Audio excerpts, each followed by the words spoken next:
It's been marketed as a spiritual successor to the MK1 Golf GTI, and it's finally here. Volkswagen have given their city car, the UP, the GTI treatment. And in doing so, have Volkswagen created a genuine performance bargain, or is what I'm sat in nothing more than the little city car with a pair of swanky GTI badges? Well, there's only one way to find out. Let's go.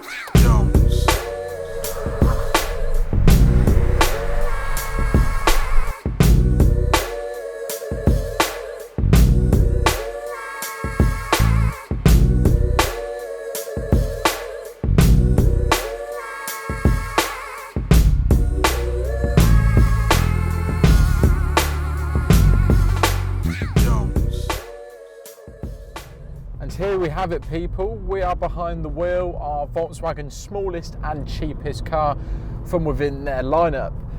The UP GTI brings with it a few significant differences. Of course, being a GTI car, we expect more performance, and that's exactly what we have here.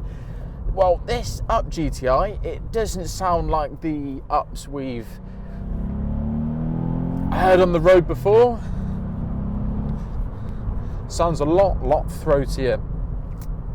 1 litre TSI engine, 113 brake horsepower with 200 Newton meters of torque. 0 to 60 in 8.8 seconds and 122 miles per hour.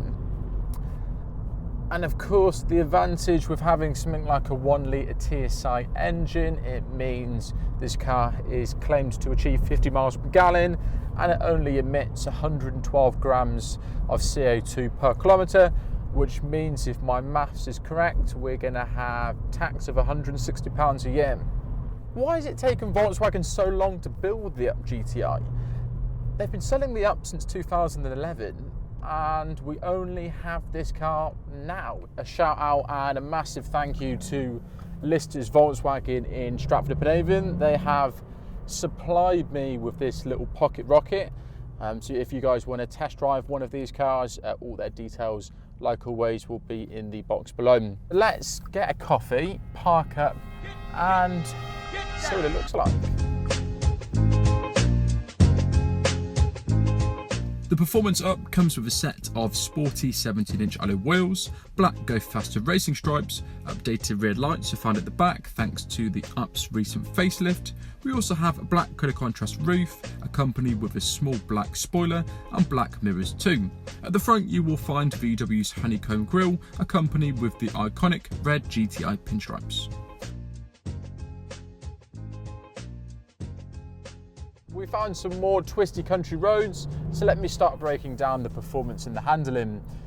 There's a little bit of roll through the corners. We're on quite narrow 195 by 40 tyres, but then the good thing with that means it does allow a little bit of slip. Now, interestingly, you can't turn the traction control completely off on this car.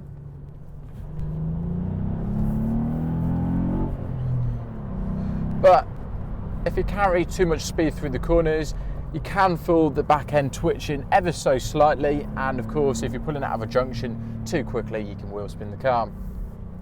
200 Newton meters of torque, so you got enough poke to just fire out the corners. The gear change itself is really light. We have disc brakes on the front, drums on the rear, but because the car weighs give or take a few kilos a ton, you know, there's not much mass to actually slow down. I get the feeling that this car hasn't been engineered with fast 0 to 60 times with its focus. The focus has been a car which is actually fun to drive. Have Volkswagen achieved that? Yeah, I think so.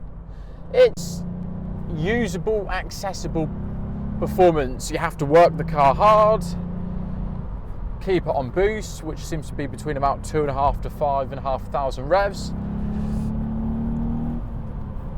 But what I like about this car, I mean, I was just in 65 miles an hour then. You can put your foot down and really rev it out, and you have to work it to get the performance, but it's involving, and you're always on the right side of the law, so it's just a bit of harmless fun.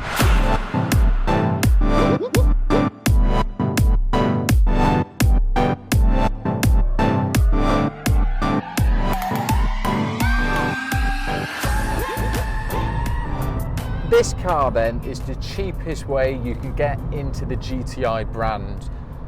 A brand new GTI Up is going to cost you £13,750 and comes standard as a 3-door car.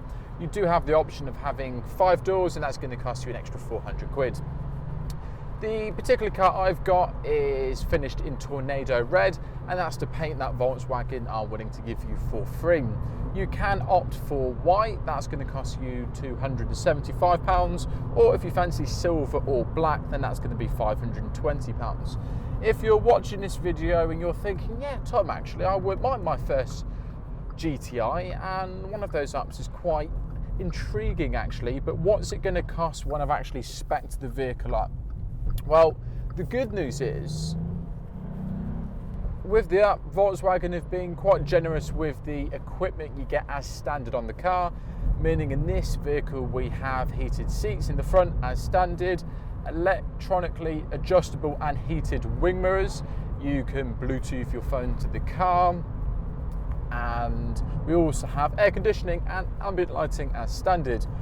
What's the extras you can put on this car then?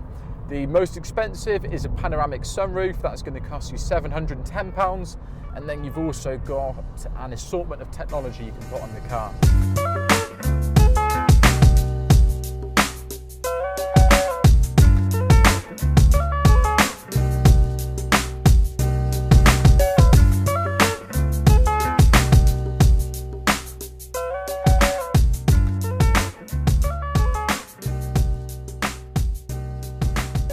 So what general observations can I make about this car? Heated seats, bloody powerful. They will roast you to death if you leave them on for too long. The standard seats, they are just taken out of a normal Up, actually really comfortable. You have the tartan effect, which you get in the original MK1 Golf GTI, and I think that looks retro and cool. You don't get a sat-nav built into the car, but you do have this plastic contraption thing, and basically your phone slots in there, and you can adjust the size of it for whatever iPhone you may have. Some of my favourite things from being inside the Up: steering wheel taken out of a GTI, flat-bottomed, festooned with the red colour contrast stitching. Yeah, that looks really smart. But we've got this red and black plastic material here, and then underneath that you've got very vibrant, bright red ambient lighting, which looks awesome when you're cruising at night. Just gives the car a bit more atmosphere.